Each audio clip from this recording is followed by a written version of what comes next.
अस्सलामुअलैकुम। आप देख रहे हैं YouTube channel the legal hub और मैं हूं आमिर बासिम। आज का हमारा टॉपिक है methods of peaceful settlement of disputes in public international law. Public international law में पीसफुल सेटलमेंट ऑफ डिस्प्यूट एक इम्पॉर्टेंट रोल प्ले करता है for maintaining international peace and security. United Nation का जो चार्टर है उसके प्रेम्बल में इस चीज़ को इम्फसाइज किया गया है, पीस और सिक्योरिटी को। और इसी तरह डिफरेंट अदर इंटरनेशनल ट्रीटीज हैं वो भी इस चीज़ को इम्फसाइज करती हैं कि जो भी स्टेट्स के माबेन, रियासतों के माबेन जो कन्फ्लिक्ट अराइज होते हैं उन कन्फ्लिक्ट्स को पीसफुली सेटल किया जाए विदाउट रिजॉर्टिंग टू वॉर और फोर्स। वेरियस मेथड्स हैं पीसफुल सेटलमेंट ऑफ डिस्प्यूट्स के लिए और हर एक मेथड का एक यूनिक प्रोसेस है और प्रोसीजर है। आज हम इन्हीं जो मेथड्स हैं इनको एग्जामिन करेंगे, इनको जानने की कोशिश करेंगे इन डिटेल। ये मेथड्स कौन कौन से हैं? इसमें कंसिलिएशन आ जाता है, आर्बिट्रेशन का एक मेथड है, मीडिएशन का एक मेथड है, नेगोशिएशन है, इंक्वायरी है, गुड ऑफिसेस हैं। और हम इन्हीं मेथड्स की डेफिनेशंस को, कैरेक्टरिस्टिक्स को और रियल लाइफ एग्जांपल्स वो डिस्कस करेंगे स्टेप बाय स्टेप। आज का हमारा ये टॉपिक फ्रूटफुल होगा लॉ स्टूडेंट्स के लिए और जो स्टूडेंट एग्जाम की प्रिपरेशन कर रहे हैं। इसके अलावा नॉलेज के हिसाब से भी ये बड़ा इम्पोर्टेंट है ये समझना कि conciliation, arbitration.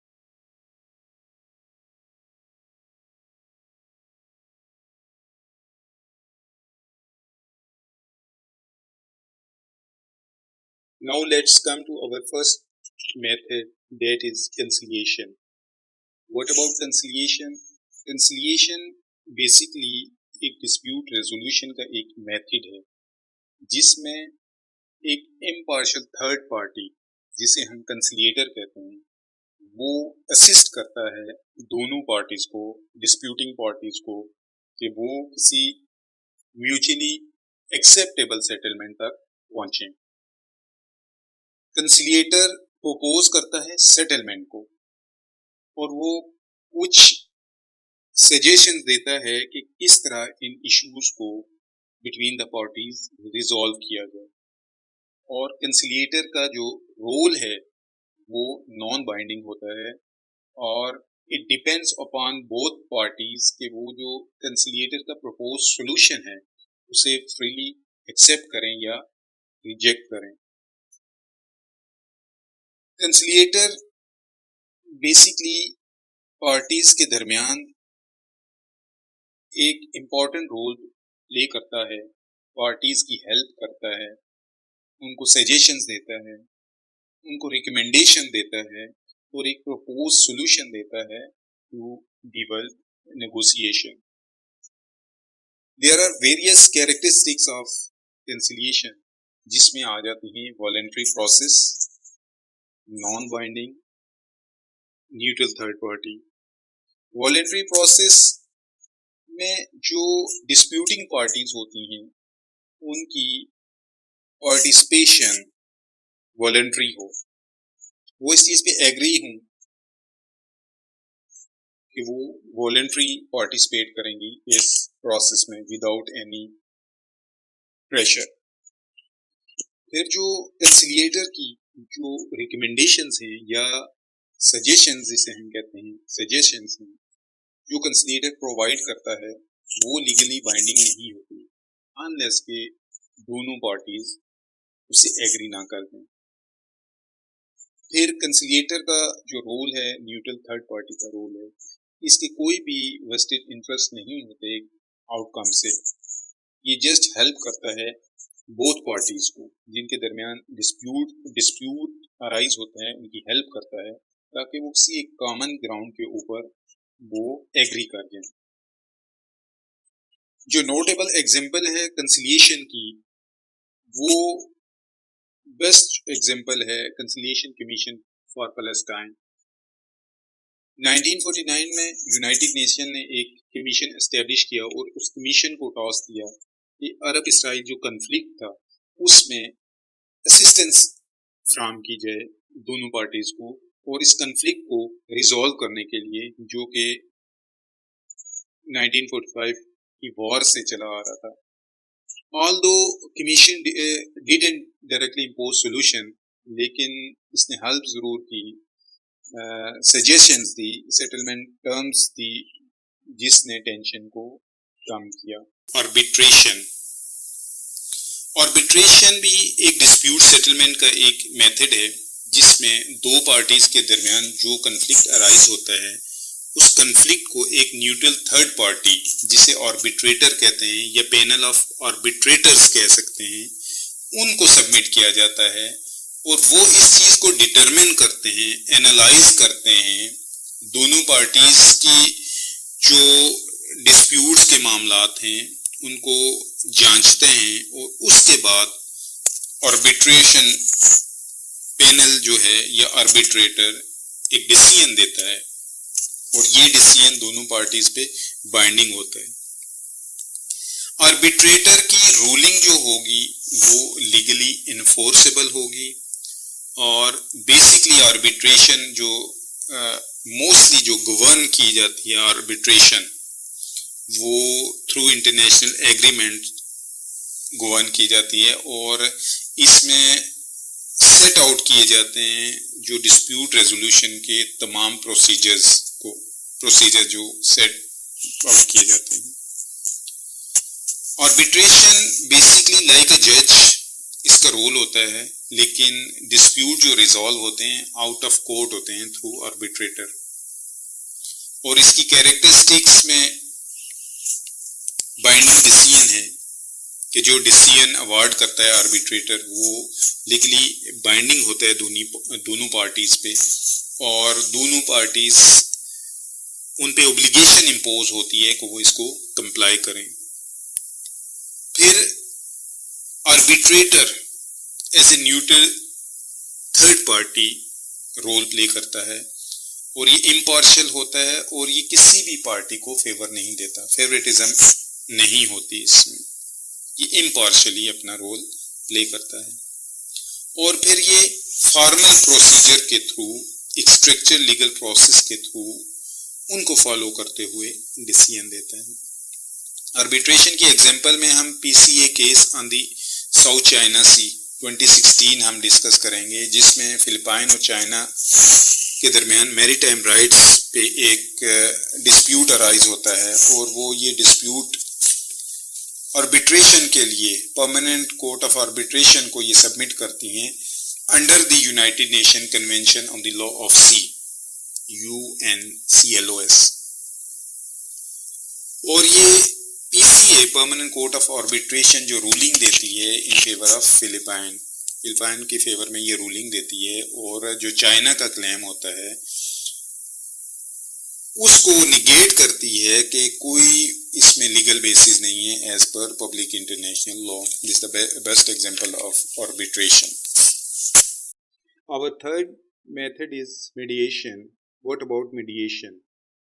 Mediation is also a process to settle dispute peacefully और ये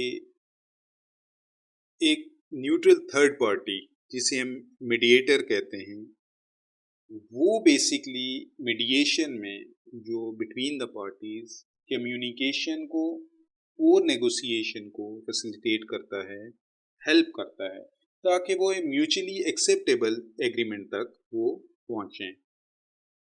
मीडिएटर सॉल्यूशन प्रपोज नहीं करता, बल्कि ये असिस्ट करता है पार्टीज को ताकि वो नेगोशिएशन के थ्रू वो डिस्प्यूट को पीसफुली रिजॉल्व करें। कंसिलिएशन में सॉल्यूशन प्रपोज किया जाता था, उसका भी काम था, रोल था to help the parties for peaceful resolution of conflict. इसका भी रोल यही है to help the parties to facilitate communication, to facilitate negotiation, लेकिन ये रिकमेंडेशन नहीं देता मीडिएटर, ना ही ये प्रपोज सॉल्यूशन देता है। ये माइनस ऑफ आपके कंसिलिएशन और मीडिएशन में। जो कैरेक्टरिस्टिक्स हैं मीडिएशन की, उसमें वॉलंटरी मीडिएशन जो है वो दोनों पार्टीज के दरमियान वॉलंटरी हो, दोनों पार्टीज को डिस्प्यूट की सेटलमेंट के लिए ना ही कंपल किया जा सकता है और ना ही इस बात पे उन्हें कंपल किया जा सकता है कि वो किसी टाइम भी से विड्रॉ हो जाए। वॉलंटरी मीडिएशन होना ज़रूरी है। फिर ये नॉन बाइंडिंग है। मीडिएटर्स का जो रोल है वो basically to help find a compromise, but जो मीडिएटर की जो सजेशंस हैं वो लीगली इन्फोर्सेबल नहीं होती। और इसकी थर्ड कैरेक्टरिस्टिक्स है flexible and informal. Basically mediation ये टाइपिकली लेस फॉर्मल है देन आर्बिट्रेशन या लिटिगेशन से। इसकी एग्जांपल में जो यूनाइटेड नेशन का रोल था in the Kashmir dispute between India and Pakistan, वो हम डिस्कस करेंगे।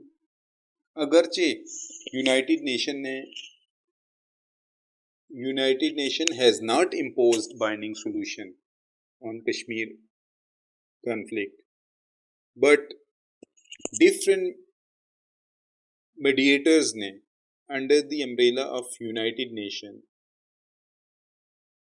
इंडिया और पाकिस्तान के बीच डायलॉग को फैसिलिटेट किया, नेगोशिएशन को फैसिलिटेट किया between two countries.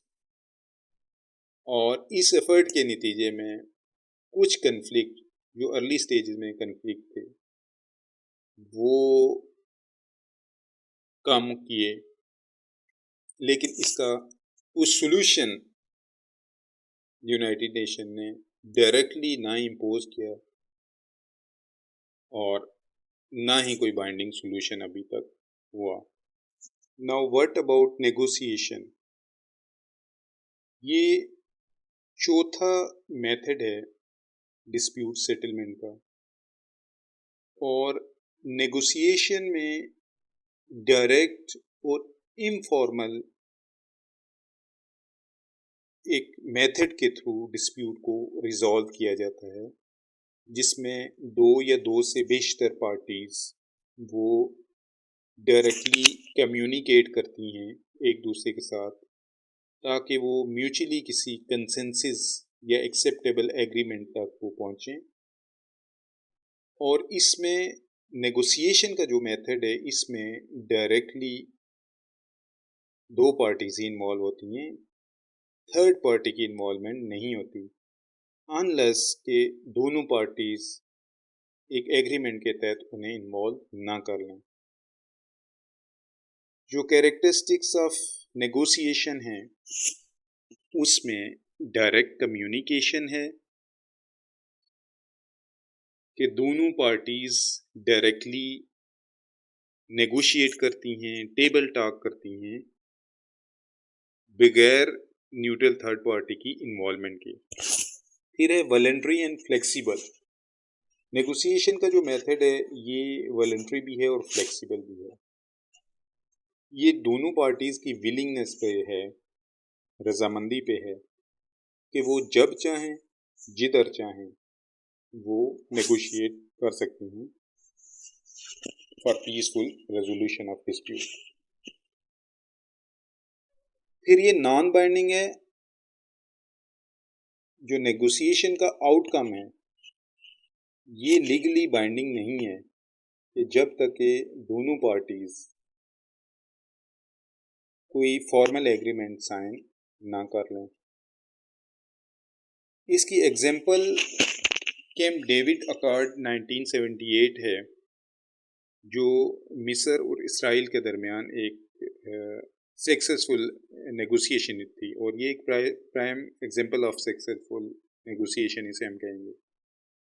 United state president Jimmy Carter played its role as a mediator for discussion, peaceful discussions.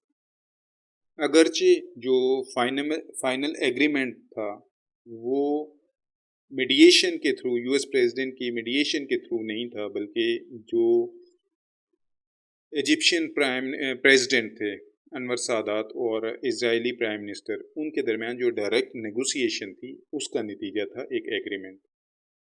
और अरब इजराइल पीस ट्रीटी 1979 वो एक एग्रीमेंट साइन हुआ और जिससे state of war between two nation जो ख़त्म हुई।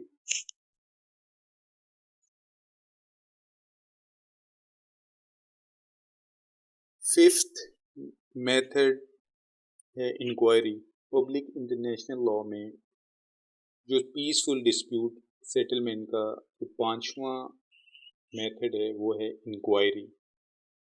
इंक्वायरी बेसिकली एक प्रोसेस है जिसमें किसी कमीशन या इम्पार्शियल बॉडी को एक टास्क सौंपा जाता है कि वो फैक्ट ऑफ डिस्प्यूट को इन्वेस्टिगेट करे और इसका ऑब्जेक्टिव होता है कि वो फैक्ट ऑफ द केस को इस्टेब्लिश करे और जो इंक्वायरी रिपोर्ट है उसके नतीजे में कोई डिसीजन या जजमेंट नहीं होती उस इंक्वायरी की वजह से, बल्कि ये फोकस इंक्वायरी कमीशन फोकस करता है फैक्चुअल एनालिसिस को सॉलिडली। और इसकी जो कैरेक्टरिस्टिक्स हैं फैक्ट फाइंडिंग कि इंक्वायरी फोकस करती है या इस चीज़ को मद्देनज़र रखती है कि डेटा किस तरह हासिल किया जाए, मतलब it focuses on gathering facts rather than resolving legal or political issues। फिर इम्पार्शियल एंड इंडिपेंडेंट बॉडी होगी, कमीशन जो होगा वो इम्पार्शियल इंडिपेंडेंट होगा और वो इंडिपेंडेंटली इंक्वायरी न्यूट्रल होके वो कंडक्ट करेगा। और जो कंक्लूजन ऑफ इंक्वायरी है ये नॉन बाइंडिंग होगी, मतलब ये बाइंडिंग नहीं होगी, ये बल्कि सर्व करती है as a basis for negotiation और मीडिएशन। इंक्वायरी की एग्जांपल में इंटरनेशनल कोर्ट ऑफ जस्टिस की इन्वॉल्वमेंट थी, जो एक डिस्प्यूट था Nicaragua versus Costa Rica 2018 over construction of road to a disputed area in San Juan River in an example, best example of inquiry। इसमें actually international Court of justice undertook fact-finding measures to establish the extent of the environmental damage and determine the legal implications leading to further negotiation between the parties। ये एक example थी जो कि जिससे हम betterly understand कर सकते हैं इंक्वायरी के इस केस को समझ के। Now the last method of peaceful settlement of dispute under public international law is good offices।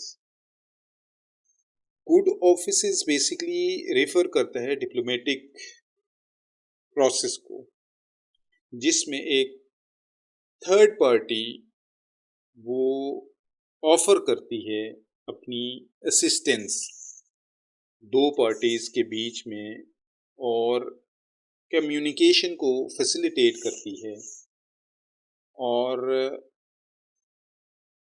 Negotiation को प्रमोट करती हैं between the parties in order to settle the dispute।